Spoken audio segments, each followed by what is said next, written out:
webinar on new UAC integrations for IT automation. I'm Lauren Tansini with Stonebranch, and I will be your moderator today. Before we begin, I would like to cover a few things. This event is designed to be interactive between you and the speakers. If you have any questions, click on the Q&A tab in the dashboard, submit your questions, and we will answer them at the end of the session. In the event we don't have time to get to your question, we will follow up with you afterwards.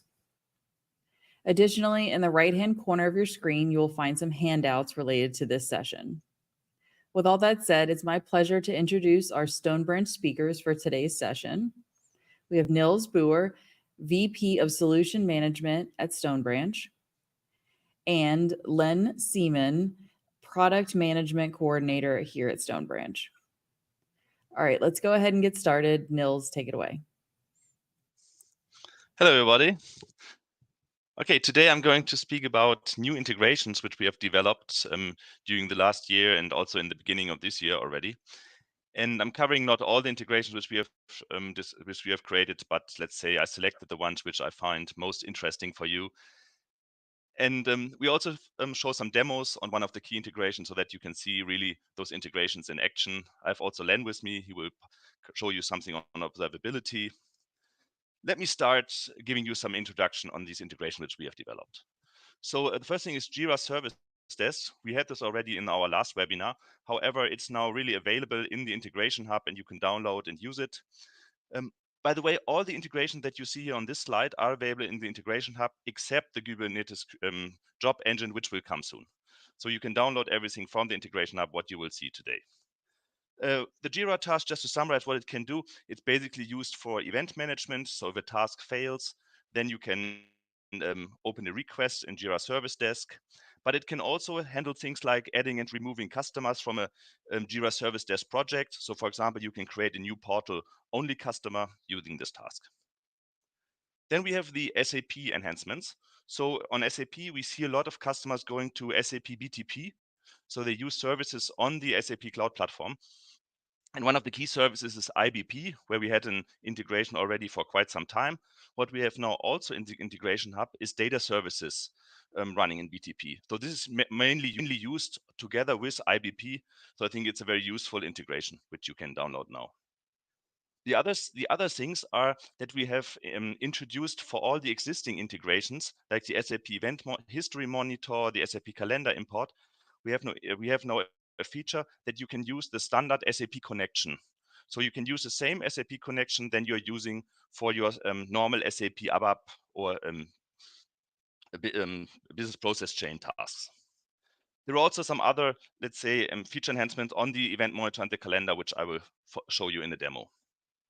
When it comes to observability, we did a lot of stuff with Grafana. So we have quite some sophisticated Grafana dashboards now, which you can use.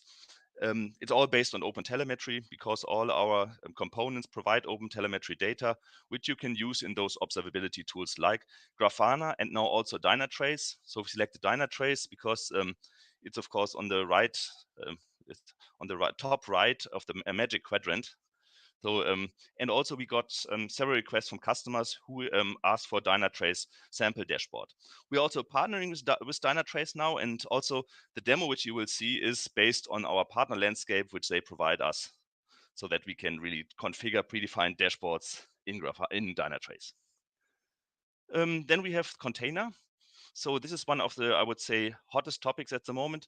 So almost all our customers started using containers now, I think. And there are different container technologies. So mainly it's Kubernetes, but Kubernetes managed by different platforms. So we have OpenShift from Red Hat.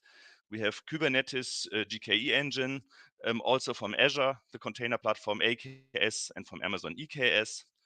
So we support now out of the box running OpenShift jobs. So that means running Kubernetes jobs in an OpenShift platform. We started with this because we have a very big customer in the US, an insurance customer, and they did the task, or they developed the task together with us.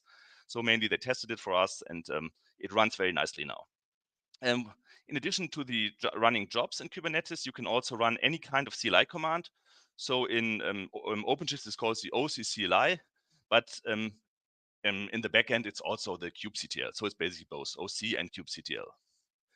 When it comes to Kubernetes, then we have a partnership, direct partnership with Google, and they also provided us a very nice development system, so where we can define these Google Kubernetes job tasks.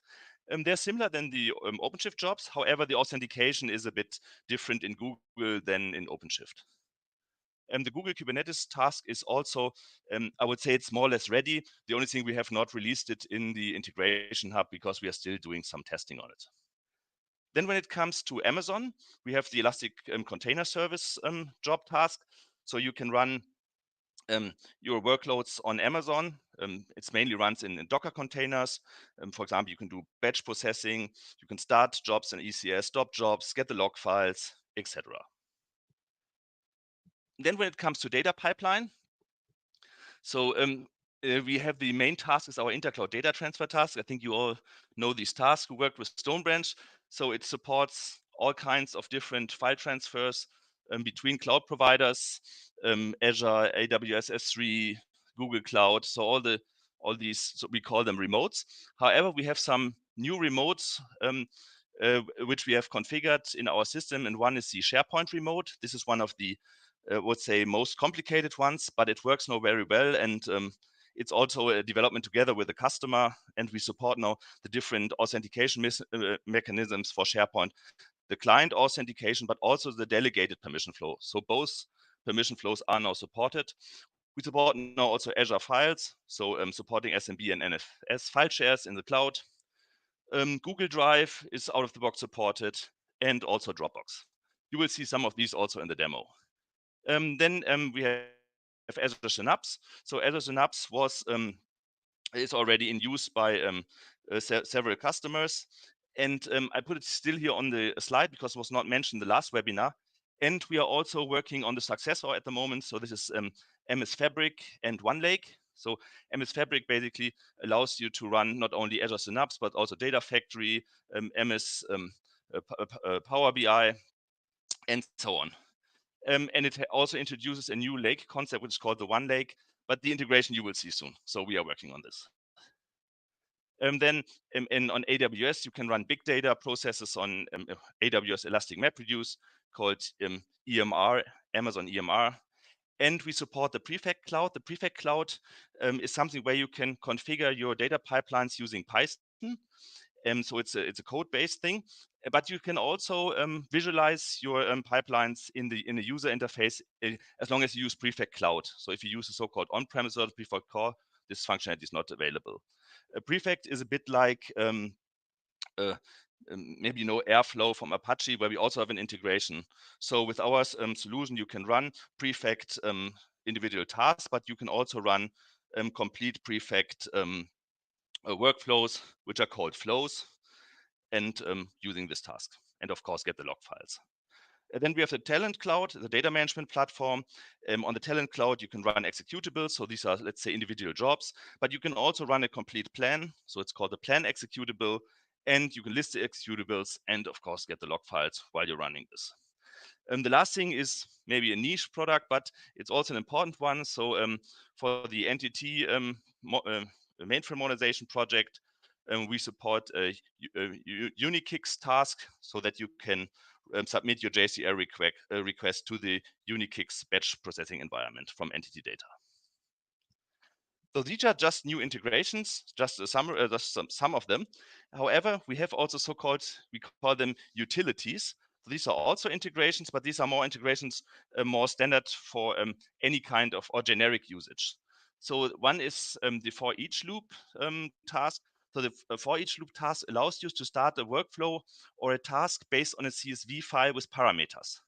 So you can have a, let's say, a CSV file with many parameters, and then it can start one by one the task based on each line.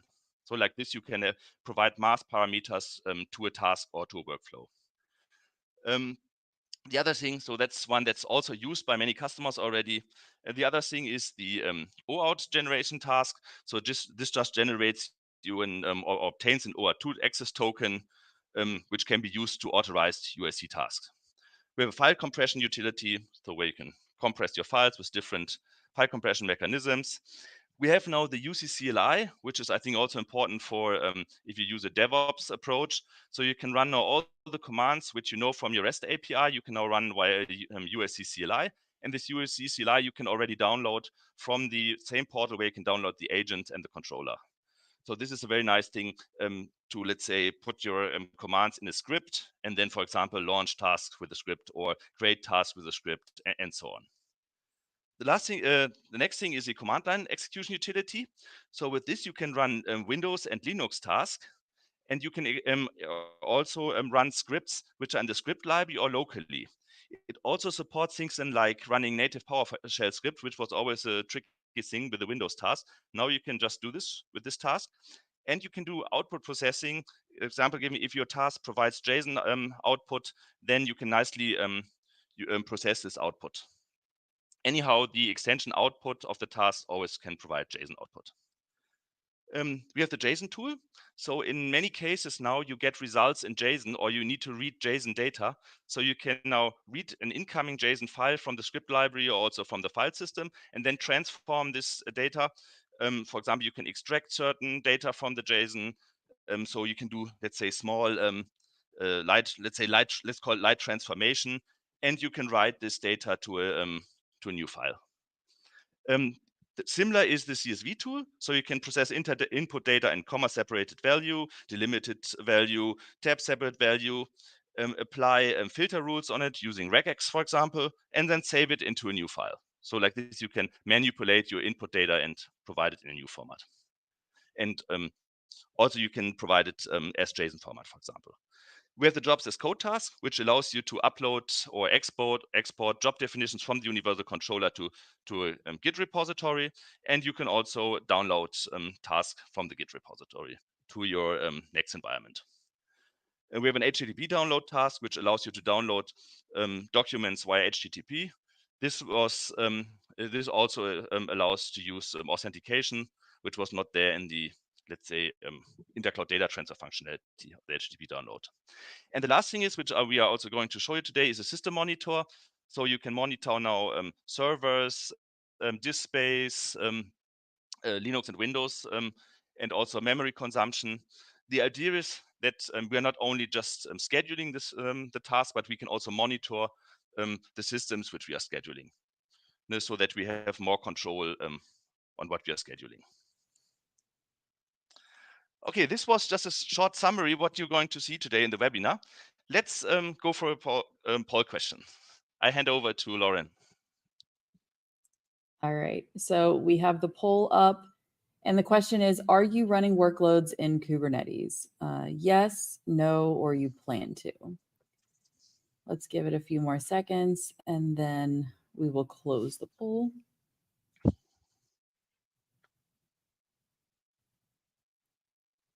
All right, I'm going to go ahead and close the poll.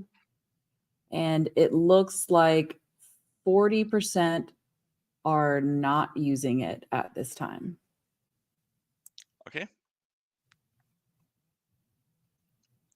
That's interesting. Okay, so 60% are already running it. That's actually a good response. Let's go to the next one. All right. And the next one is, are you interested in running your automation tool in Kubernetes? Yes, no, or not sure?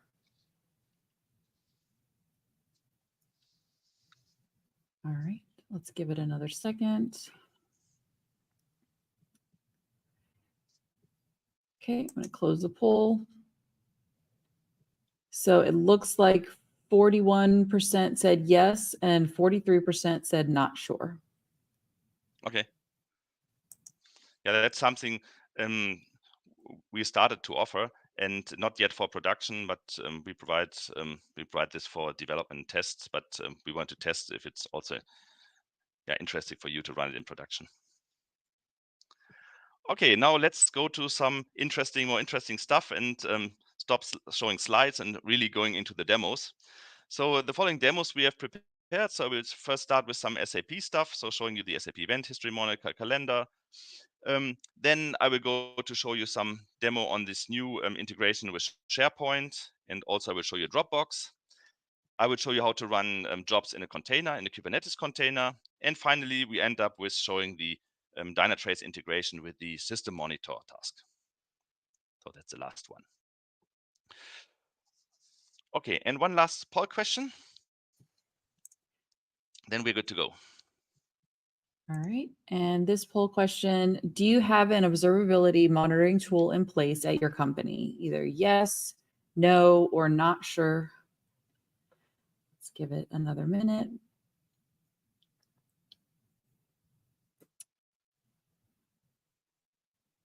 All right. I'm going to go ahead and close the poll.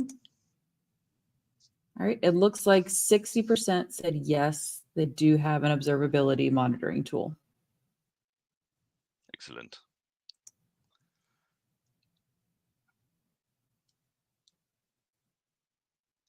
Okay, now let's switch to the universal controller.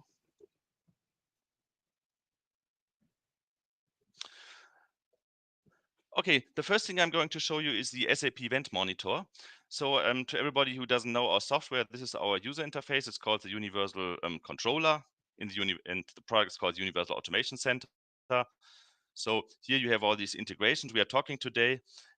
If you need more integrations on your user interface, you can click on services, and then you can see really there are lots of integrations.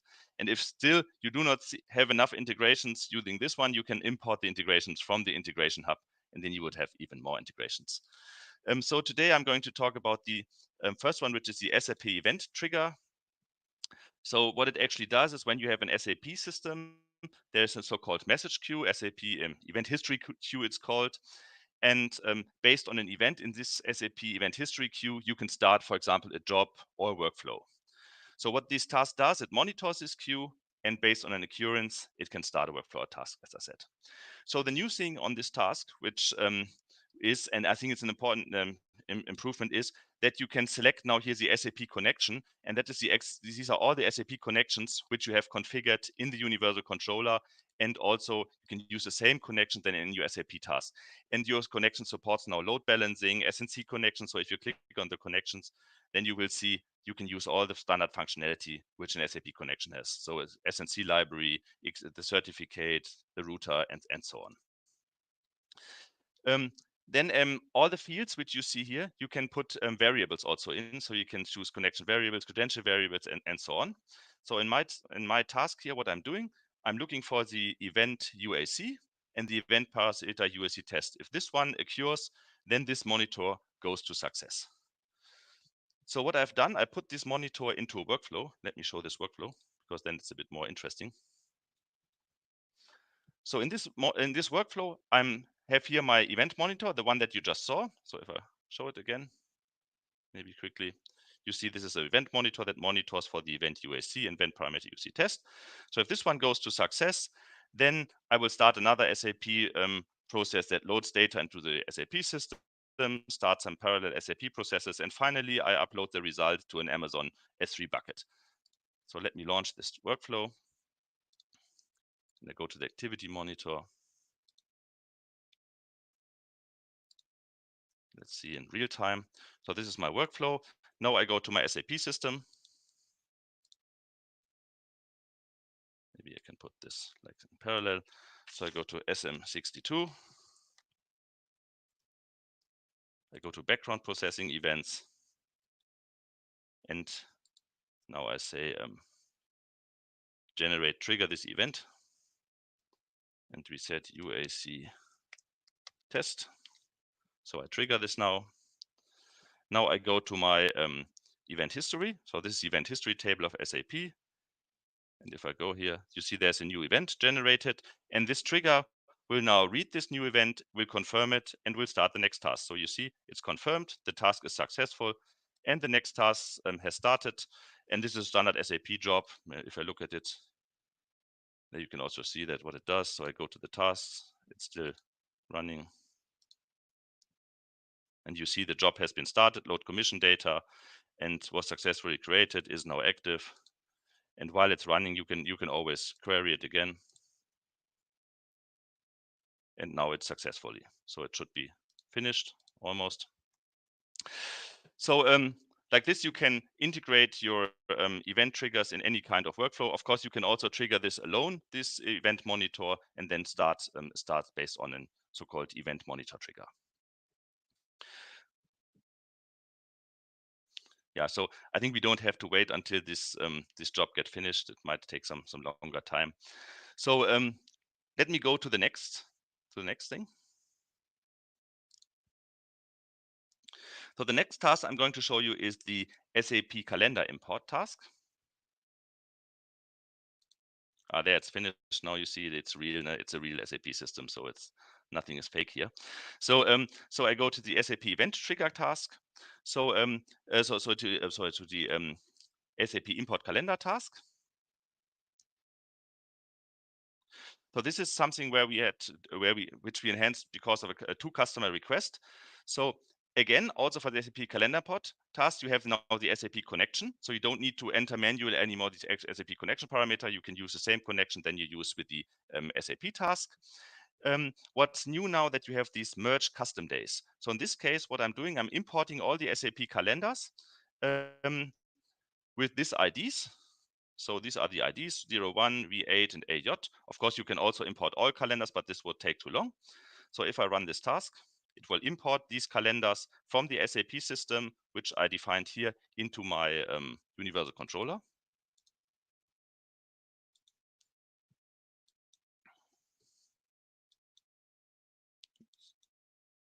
It's imported now. So if I go to the calendar,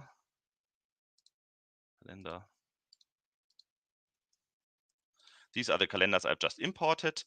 And the new thing, what we have now introduced, is that when you see the custom days, which we have imported from SAP, so the holidays and business calendar, so now you can add a new custom day to it, so which is not in SAP. For example, die Bremer Eiswette, that's a special holiday in Bremen, where I come from. So, and if I now import again, this custom day would remain. What I can also do is maybe I can add here, that gets a bit more interesting. I can add here also some, let's say some more calendar items. Maybe I put here also this one. I can add also, for example, 04, 05, the calendar IDs. And then I launch it again. So it starts again the task.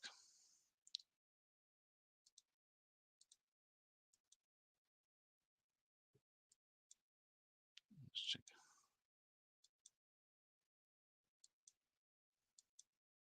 In the meanwhile, I can say that we are now fully certified also for RISE. So you can connect also to your RISE platform with all the functionality. So if I go now to the calendar again, press an update here, you see there's this new calendar 05, which I just imported.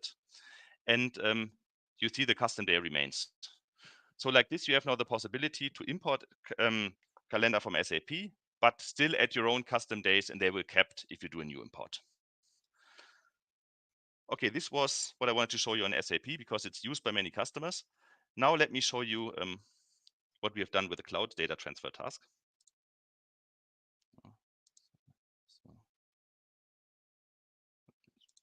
Okay, now it's visible. So we introduced now a remote SharePoint. We had SharePoint before already in the cloud data transfer, but it was not really usable by customers because it only supported so-called delegated permission flow, which requires a login into the portal of Azure. So now we have introduced the client credential flow. So no login is anymore required. You only need the credentials, and then each time you run the task, an access token is generated. This task is very powerful. You can list files on SharePoint. You can download files on SharePoint, copy, sync. So all the functionality is supported on SharePoint, and you can also do regular expressions search when you want to share, when you want to select files. Everything can also be parallelized, so you can transfer in parallel, and you can also do chunking. If it's a big file, you can say chunk this in smaller pieces, so then you can increase the speed for also bigger files. Okay, let me show you the SharePoint example. So I put this one away. So how does the monitor look like now?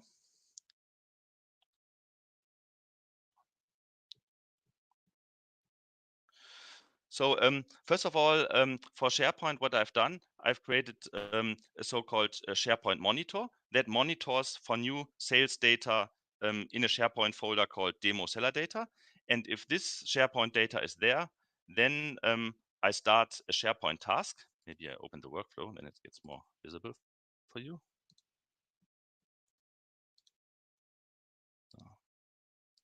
Second. No, it's a bit okay. So if data is arrived on SharePoint, then actually I'm running the SharePoint task, which copies data from SharePoint to my SAP system. So in this case, the source is now OneDrive. So OneDrive business is the same as SharePoint. I have my SharePoint credentials here, the client credentials, which request the access token, and then I'm copying in this case from this SharePoint folder to my SAP system to the directory npl d01 ftb. These are the SAP terms of directories. What you see here when I select here the sources systems, you can see now that we have also now other new things like Google Cloud Storage, and we have also Dropbox included, and Google Drive, and Azure Files. So you see a lot of new stuff has been included, which you can now select for transferring. Okay, so let me run this workflow. Launch workflow. So if I go back, if I go to the activity, then say, okay, this is the one. So I go to activity monitor, look at the workflow, how it's running. So then we have here the monitor. So which waits, which looks for the file. Oh, sorry, so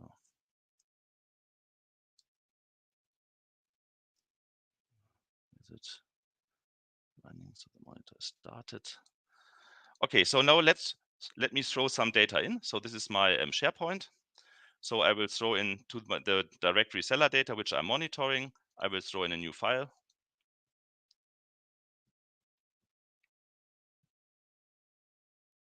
Seller data CSV. So now it's there.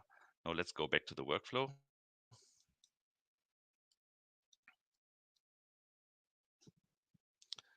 So let's see if it captures the file.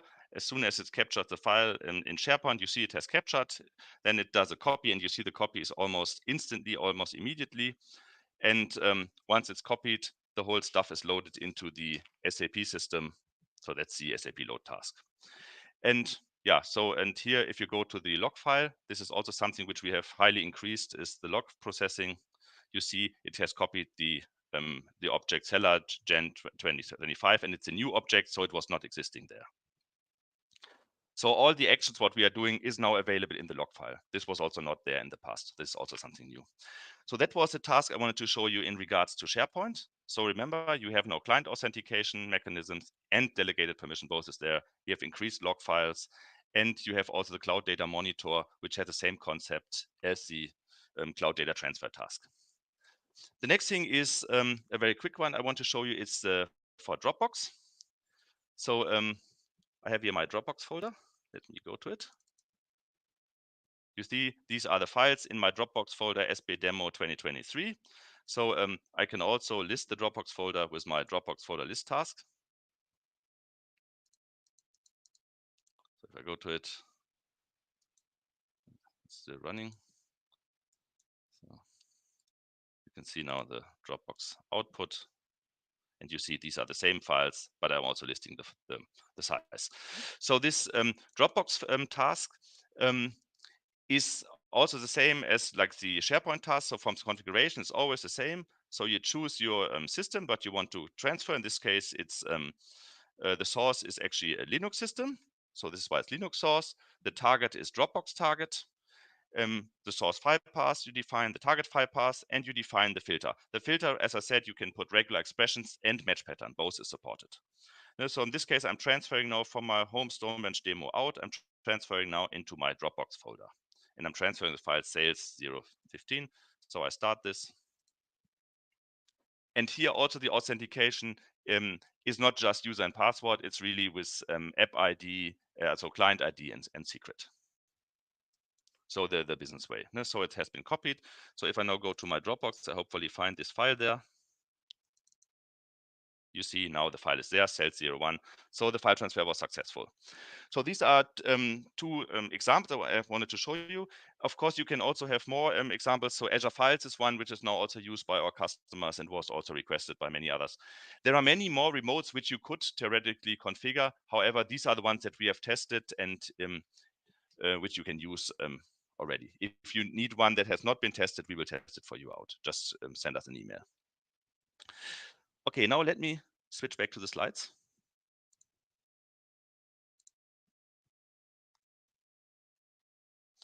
So the next thing is about Kubernetes job. So I think I told you that we can now run jobs in Kubernetes on the different platforms. My example here is with OpenShift, because OpenShift is the platform which is highly used by our customers. So there are many of our banking insurance customers are using OpenShift. However, we have also customers on other Kubernetes platforms. So with this task, you can run all the workloads on OpenShift in a container, so in a pod, so in the Kubernetes pod. You can monitor the pod, you can query the container log files, because an OpenShift job can start a pod, and the pod can have multiple containers, and each container can have their own log files. So what our task allows to retrieve all the log files from the containers which have been started by the pod. You can deploy the job YAML, so that's how you deploy a job in Kubernetes, via the Universal Controller script library, via local file, but you can also deploy it directly from a GitHub repository. I think that's also a very nice feature. And we support all the different authentication, like basic authentication, session token, and web console authentication. In production, I think customers always use web console authentication. Basic authentication session is more for testing. So that basically uses web console token is based on a service account. When you deploy to run these jobs, you need to call them from our universal agent, and you can install the universal agent on a server outside your OpenShift clusters. This is a solution which most of the customers are using. So like this, you can run jobs in different clusters, all triggered from the same universal agent. You can, instead of just running jobs, you can also run any OCCLI command, meaning any kubectl command also. All from the same universal agent. You don't need to install any OCCLI, because that's part of the universal agent. So the universal agent will download, or the extension which you install will download the OCCLI to the universal agent. So this is the situation when you have multiple clusters, you want to run them from a central point. You can also run the task inside a pod. So you can install an agent pod in your project and then run it from there. The problem with this solution is that you can only run jobs in the cluster where the universal agent is installed, because it's too difficult to create a route between the different clusters. So this is something which you could also consider. However, the customers use mainly this solution. Okay, now let me do a quick demo how you can start an OpenShift job. So for this, I've installed an OpenShift system. And yeah, let me give you an example how to run these jobs. So first of all, I have my task here. 1 second. Just need to open it that you can better see it. So an OpenShift job task is very simple. So you just choose your action, for example, run the job or delete the job. You select your project, you run a job in a project or namespace, how it's called in Kubernetes. You provide the URL, which you want to connect to. The login methods, I said you have the different login methods. In this case, I've used a web console token. So the service account login method. Then you say, in this case, I want to run the job based on a job definition in the script library.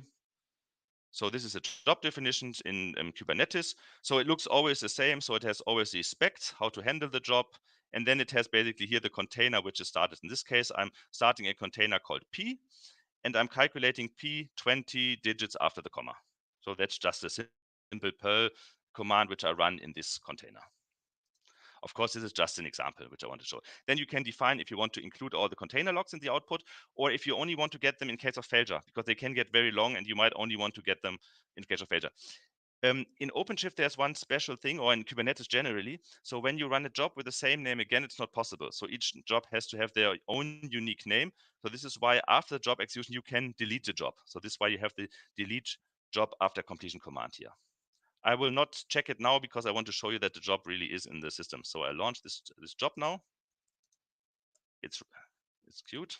So it's running now. So if I go now to my OpenShift environment, so this is the OpenShift console.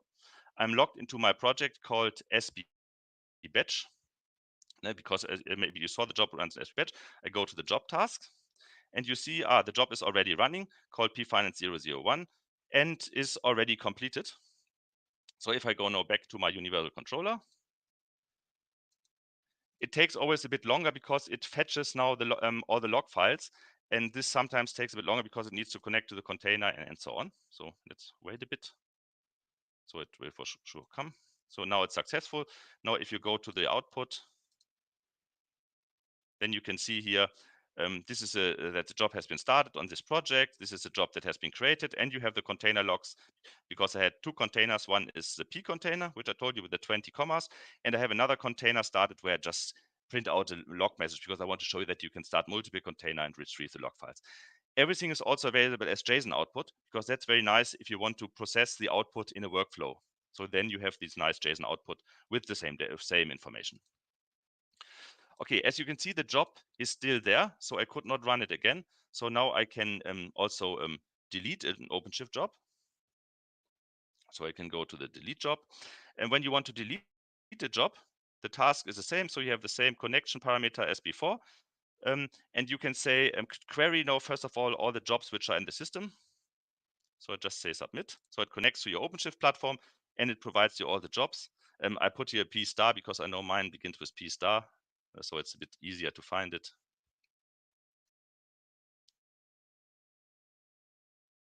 There you see the job. And now I could save this and delete the job. So what I want to show you here, you can dynamically query the OpenShift for the job names and then delete the jobs. So if I go back to my OpenShift, you see the job is gone. Yeah, instead of doing this, you can also start directly the job with this parameter, delete the job. Now I want to show you a more sophisticated use case. So a workflow. So in this case, what I'm doing, as soon as I check in some job definition or job deployment into my GitHub repository, I will start to run this job. So I'm doing this with a webhook monitor. This is my webhook monitor. This webhook monitor, when I open it, you see how it works. So this webhook monitor monitors for push events of type OpenShift. So as soon as I put something into my GitHub repository, I receive the webhook event and I will start the job. And this job is then, and that's then the job which is then started. And this job will dynamically pull the latest job definition from GitHub. Of course, the Git credential is not visible in the use case I'm connected with the token. So that's all in credentials. So everything is secure. So let me launch this workflow. I go to my activity monitor.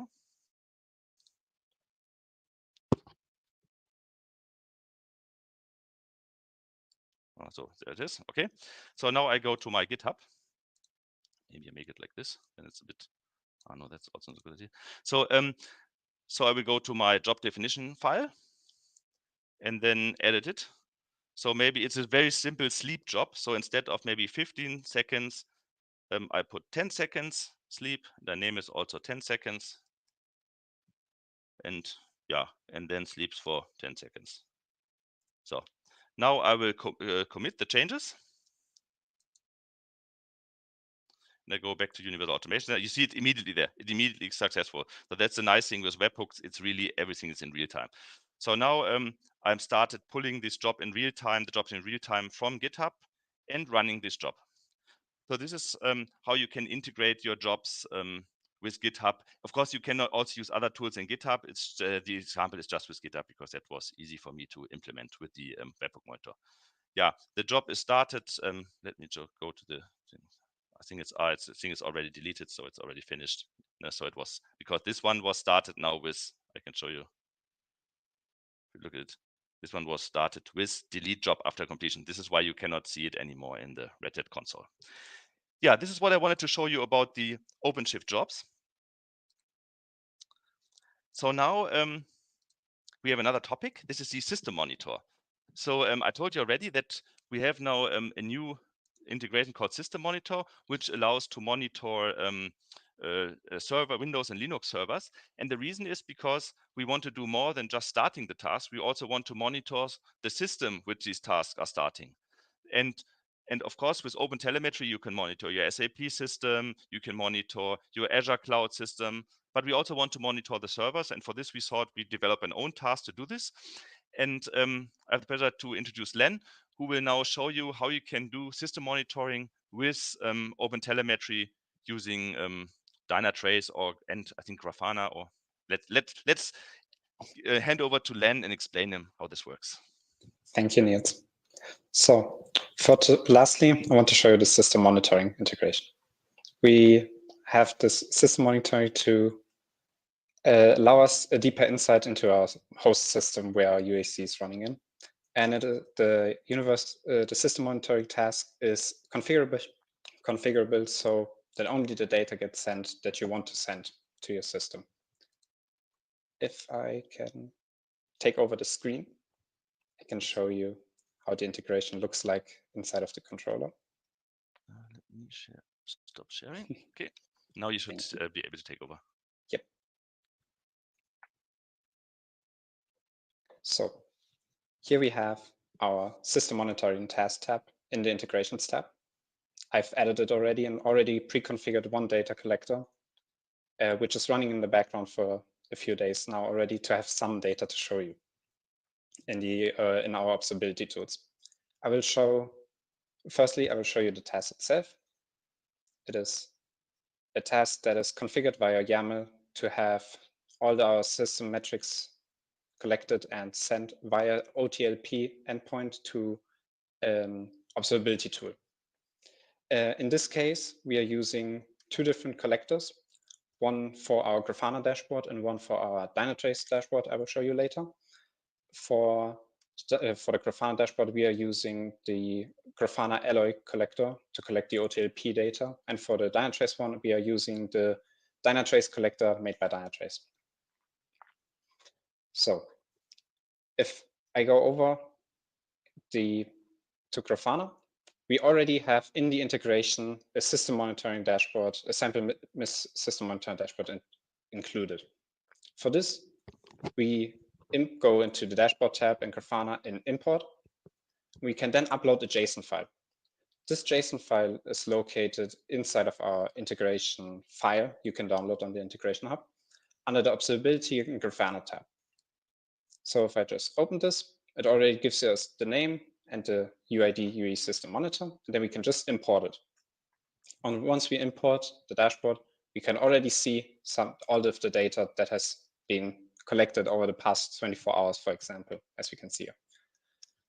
This dashboard includes a bunch of information about our CPU, our memory, how our file system is utilized, our CPU utilization, and also our network traffic to see if there are any errors, if we are losing any packages, and how our active network connections develop over time. So this is on Grafana's side. Next up, I want to show you the Dynatrace integration and also our partnership with Dynatrace. For this, we have a demo system set up with two dashboards I want to show you, and also a little bit of inclusivity via the tracing and logs. For example, our Dynatrace collector is collecting from the Universal Automation Center traces, logs, and all the metric data. So if we, for example, head over to the tracing tab, we can already see a bunch of traces that are collected by the OpenTelemetry collector of Dynatrace. And we can also filter by a different endpoint. For example, if I filter here for our launch SP demo task that I launched some time ago, we see some traces are already reached with a success rate. Okay, great. Now I want to view the task, to view the details of it and see a little bit closer. It's a simple task that was just timing for a few seconds and then yielded a success. But still, I want to be sure that it really ran. So I can copy the task instance UUID from the traces tab and head over to the log tab. Inside of the log tab, we first of all can select everything and run the query and see all of the logs that we are collecting from our UC logs and from our agents. They are all based here. Now we see a bunch of UC logs. But now, okay, where's my task that I wanted to find something about? I can now filter for the task ID, UUID, and run the query again to see the logs specific for this task. For example, we see the UC timer process of the content running to success. Great, it ran. So that's just a little possibility to see, to dive deeper into if tests fail, how can I find out where they failed, where can I correlate my log files to my trace files, and later on maybe to our metrics. Next up, I want to show you two dashboards. One is for the observability with Dynatrace in general. For this, we head over to our UC dashboard. And there we can see a little overview of every day of important data that has come into the controller and was collected by Dynatrace. For example, the task history of today, how many agents are connected, what agent launched, how many jobs down here, and the agent job launched. And also using the Davis AI from Dynatrace, we can have a little outlook at, from the pattern of the tasks we have already created and launched for a previous time period, how it will develop over time. So we have this UC overboard. It's similar to Grafana and also more customizable. Great. Second, I want to show you the system monitoring dashboard inside of Dynatrace.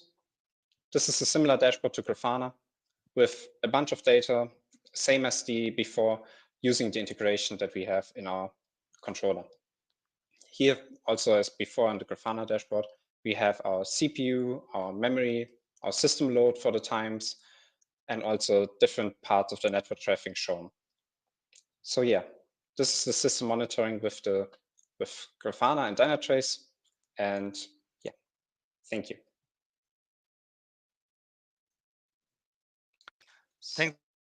Thanks a lot, Len. That was interesting. I want to add one little thing. We are all the integrations which you have seen today are mainly integrations which we got requested by customers. So we have developed this integration together with customers. So for us, it's very important that you also submit new integration ideas to us, and then we can work together on those new integrations. So for example, we have now this MS Fabric as a new project with a connection to MS OneLake. And also an SAP BTP platform, we have some interesting projects. So if you have anything what we should develop for you, which is interesting, of course, for a wider audience, then feel free to contact us, and we will look into this and see how we can make this happen for you. Thanks a lot.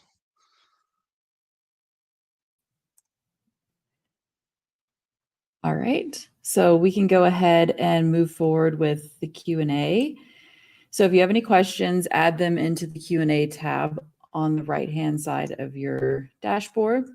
I did ask where everyone is calling in from, and seems like everyone's all over the world. So we have Egypt, India, France, Columbus, Ohio, the Netherlands, Germany, Boston, Dubai, Poland, all over the place. So thank you everyone for joining.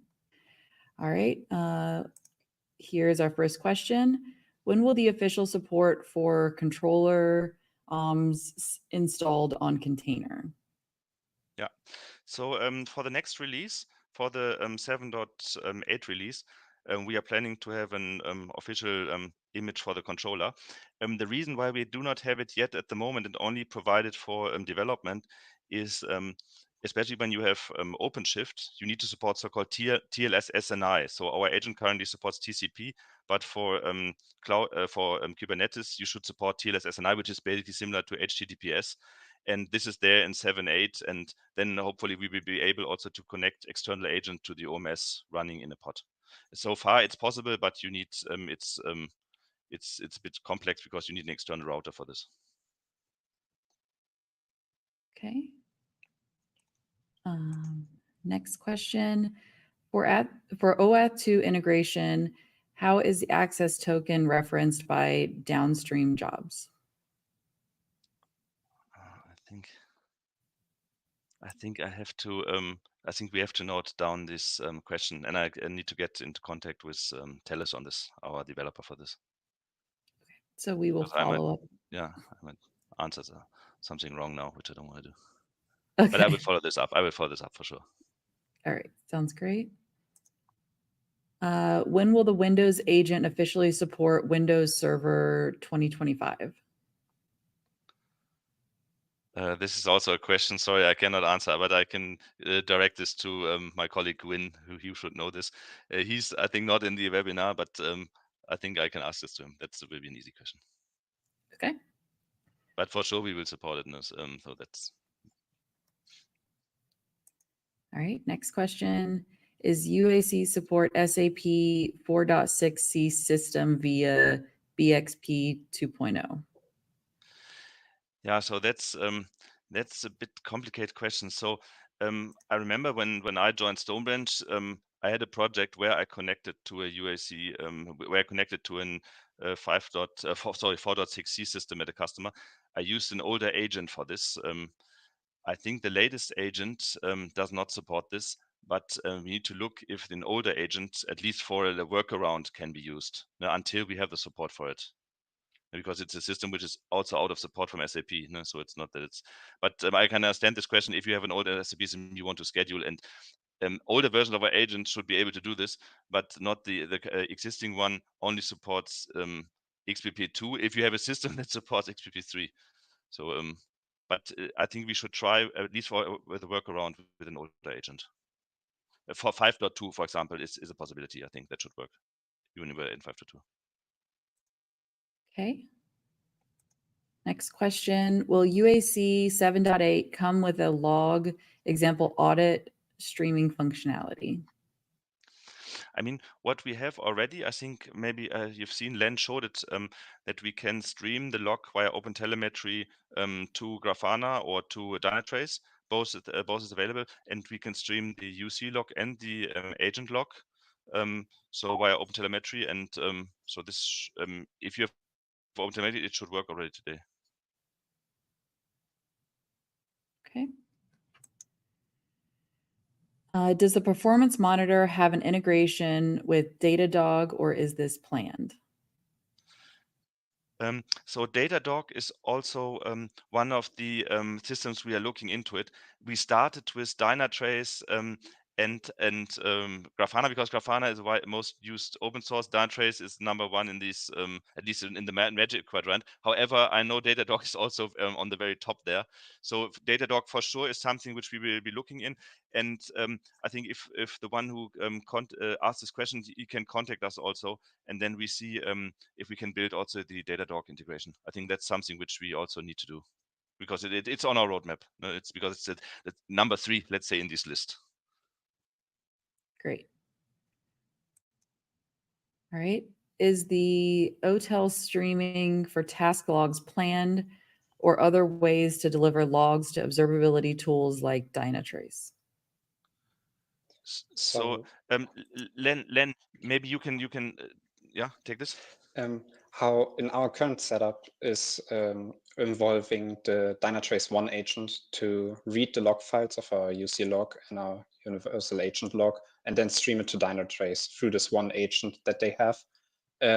OTel itself has a beta functionality to streaming logs, so we would not use that until it is on a stable release. But then afterwards, we would try to do the log streaming via OTel and create a use case for it. Great. What about Nagios? Sorry if I mispronounced that. Is there any plan for integration? Yeah, so I know Nagios is the #1 when it comes to these monitoring agents.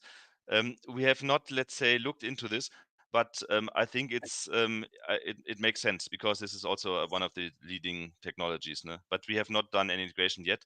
But I think we can add this to our list of planned integrations.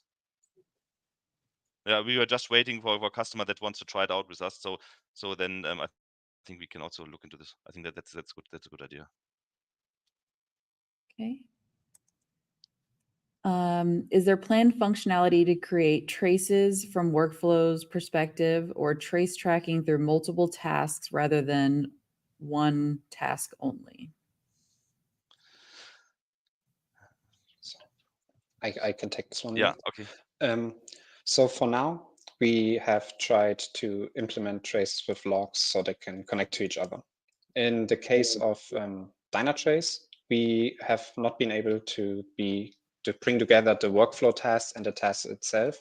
On Grafana, it seems to work to an extent, but we will look into it into the future and we'll try to integrate tracing through workflows or task sets. I think we need to show what we have achieved with Grafana. No? So in Grafana, we see the workflow and the task. No? But we are not 100% sure yet, I think, Len, right? If this works as desired. But at least we see the IDs, which we don't see in Dynatrace at the moment.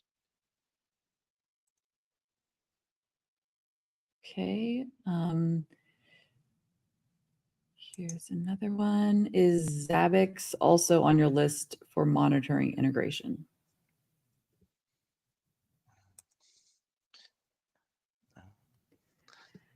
I think we have not looked into Zabbix yet, but maybe I have to maybe I have to look at it also. I think it's also one of these important ones. I would say that's multiple customers use. So the customer requests so far we got were mainly from Grafana, Dynatrace, and Datadog. But if now we have Zabbix, that's also good, no? So it's not that we will not look into this. I noted it down. All right, perfect. Okay. We recently got converted data. Is there any possibility to have a link between tasks and workflows? Have a link.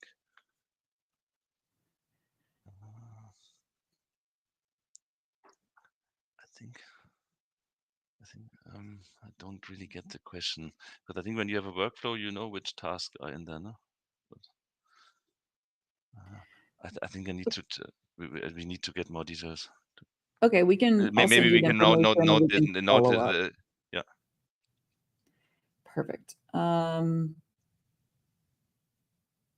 So we are getting a couple other integration requests that I will share, and then we can follow up on those. Yeah, those are important for me. No? So it's okay. Splunk is also a good one. Yes, Splunk is also on our list, and for sure, and yeah.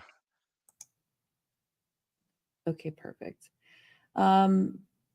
We do have a couple of the integration requests, so I will send those over to you, Nils, and we can follow up on those. And we have one. That there's a follow up to better explain from task level. Is there any way to identify which task belongs to which workflow automatically? Yeah, I think that's similar like the question we had before, right? So. Yeah. Okay, so we will follow up with that one and get some more details and work through that. Okay, well, that's all the questions that we have. Thank you, Nils and Len, for the demo and showing us the new and updated integrations on the Integration Hub. I want to thank everyone for joining. Be sure to visit the Stonebranch Integration Hub to download the new and updated integrations that were featured today. Also, be sure to register for our next webinar. This will be 7 steps to success, expert tips to simplify your IT automation migration, which will take place on March 6th. Later today, you will receive an email that contains a link to the recording from today's session so that you can rewatch or share with colleagues. Thank you everyone again for joining, and we can't wait to see you again on our next session. Thank you.